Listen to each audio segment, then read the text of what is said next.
Kunjungan kerja ini dilaksanakan di Gedung Serbaguna Dinas Pendidikan, Cabang Dinas Wilayah Kabupaten Aceh Tenggara, yang dihadiri perwakilan kepala sekolah dan pengawas setingkat SMA, SMK, negeri dan swasta di Aceh Tenggara. Anggota Dewan Perwakilan Rakyat Aceh Komisi 6, Hatta Bulkaini mengatakan, agenda ke Aceh Tenggara ini kunjungan kerja anggota DPRA bersama kepala sekolah setingkat SMA dan SMK, baik negeri maupun swasta. Terkhusus kasus yang viral di SMK PP Kutacane, protes siswa terhadap kepala sekolah terkait pemberian makanan yang tak layak itu menjadi urgensi anggota DPRA Komisi 6.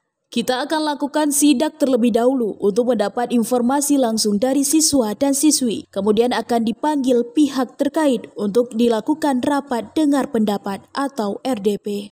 Capdin kita bertemu dengan kepala sekolah, terutama SMA dan SMK dan juga SLB dan juga pengawas. Tentu ini untuk tujuan mendukung program dari visi misi Mualim dan Dewan, peningkatan kualitas pendidikan Aceh, dan kita support ini sehingga cita-cita ini bisa tercapai. Pak, terkait permasalahan SMK PP itu Pak, seperti apa ini tanggapan dari anggota DPR?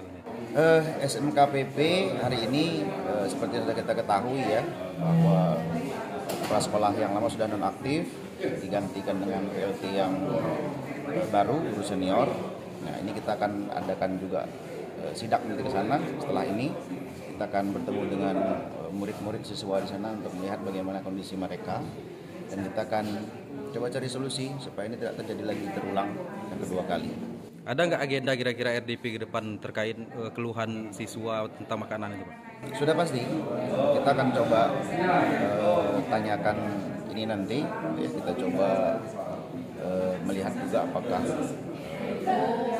ini bisa kita lanjutkan ke depan, kemudian apa kira-kira yang perlu kita bantu sehingga karena setahu saya ini kan dananya juga sedikit ya, tidak cukup. Kita akan coba kaji ulang. Dari Aceh Tenggara, Al Mujawadin melaporkan untuk Puja TV.